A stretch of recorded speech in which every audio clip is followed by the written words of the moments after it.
आज एक बड़ी खबर लालू यादव के परिवार को लेकर आई।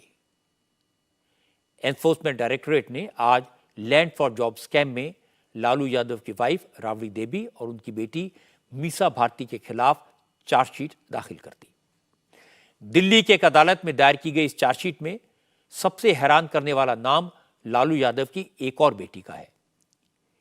ईडी ने अपनी चार्जशीट में लालू की बेटी हिमा भारती को भी एक्यूज बनाया है। इसके अलावा लालू परिवार के करीबी अमित कत्याल, रेलवे कर्मचारी हृदयानंद चौधरी के साथ साथ 2 कंपनियों को भी आरोपी बनाया गया है। इन दोनों ही कंपनियों के डायरेक्टर शरीकुल बारी हैं। चार्जशीट में बारी को भी आरोपी बनाया गया है। यह चार्जशीट दिल्ली के स्पेशल पीएमएलए कोर्ट में दाखिल की गई है। अमित कत्याल को ईडी ने पिछले साल नवंबर में गिरफ्तार किया था। लालू यादव को भी पूछताछ के लिए समन दिया गया था, लेकिन अभी तक वो ईडी के सामने हाजिर नहीं हुए हैं। हालांकि लालू के बेटे और बिहार के deputy CM Tejashwi Yadav ED के सामने पेश हो चुके हैं। इस मामले में ईडी ने राबड़ी देवी और उनकी 3 बेटियों मीसा भारती, चंदा यादव और रागिनी यादव से भी पूछताछ की थी।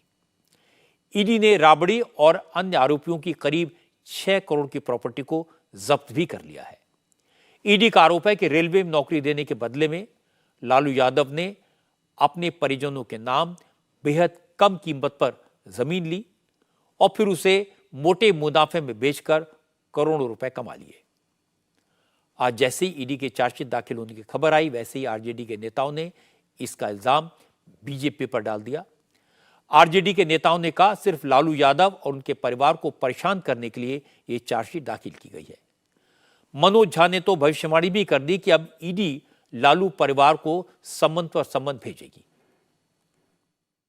एक ऐसा घोटाला जिसको मंत्रालय घोटाला नहीं मानता है, एक ऐसा तथाकथित घोटाला जिसकी अलग अलग जगहों पर क्लोजर हो चुकी है, एक ऐसा घोटाला जिसमें ईडी और सीबीआई एक जैसा नहीं सोचती। केस 2021 में खोला जाता है, जिसमें पंख लगाए जाते हैं 2022 से, यानी कि तीव्रता और त्वरित गति बढ़ती है।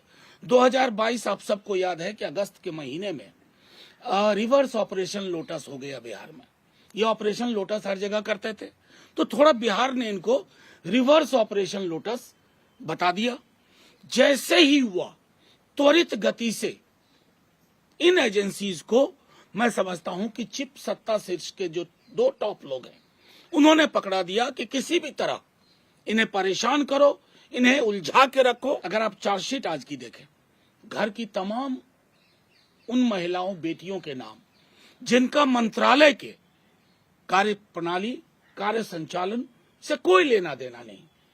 अगर इतने बड़े स्केल पर जैसा आप सोचते हैं, आप कल्पना में एक षड्यंत्र सोचते हैं, कोई रेलवे का अधिकारी नहीं, मंत्रालय का अधिकारी नामित नहीं, तो घर की महिलाओं को सिर्फ प्रताड़ना के लिए आपने नाम डाल दिया और खेल खुला रखा आपने। मैं आज आपके माध्यम से कहता हूं कि ये सप्लीमेंट्री चार्जशीट दाखिल करेंगे, ये उन लोगों का नाम डालेंगे जिनके नाम अब तक नहीं है। तो वेंडेटा पॉलिटिक्स का इससे बड़ा उदाहरण आपको नहीं मिलेगा। आरजेडी के इन इल्जामात के जवाब में बीजेपी ने लालू परिवार पर व्यंग किया। बिहार बीजेपी के अध्यक्ष सम्राट चौधरी ने कहा चार्जशीट में एक और बेटी का नाम आने से लालू बहुत खुश होंगे। वो तो प्राउड फील कर रहे होंगे, क्योंकि चार्जशीट में नाम आने को लालू फैमिली अपने लिए अचीवमेंट मानती है। लालू प्रसाद जी के लिए ये गहना है, ये सीबीआई ईडी का चार्जशीट होना। लालू जी तो भ्रष्टाचार के प्रतीक ही हैं, और ये आज का नहीं है। जब उनकी सरकार स्वयं बिहार में मुख्यमंत्री थे, राष्ट्र में भी उनके जनता दल के नेतृत्व वाले प्रधानमंत्री हुआ करते थे, तब से वो सीबीआई और ईडी खेल रहे हैं। जेडीयू ने उनको जेल भिजवाया, कांग्रेस पार्टी ने ऑर्डिनेंस फाड़ा। इसलिए लालू प्रसाद जी के परिवार में यदि कोई जांच एजेंसी चार्जशीट कर रही है तो वो तो खुश हो रहे होंगे। देखेंगे आप, वो ईडी सीबीआई से खुश होते हैं। ये गहना है, भ्रष्टाचार और अधिक करने की प्रेरणा लेते हैं। ये सही है कि बिहार में ईडी ने लालू परिवार पर चार्जशीट की है। बंगाल में ममता के कई मंत्रियों के खिलाफ ईडी के केस हैं। ममता के भतीजे अभिषेक को भी ईडी ने समन भेजे हैं। दिल्ली में अरविंद केजरीवाल को 3 बार समन भेजे जा चुके हैं। मनीष सिसोदिया और संजय सिंह लंबे समय से जेल में हैं।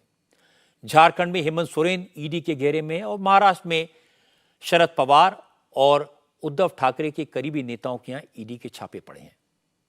ये सब के सब अपने अपने स्टेट में बीजेपी के राइवल हैं, इंडिया अलायंस में शामिल हैं।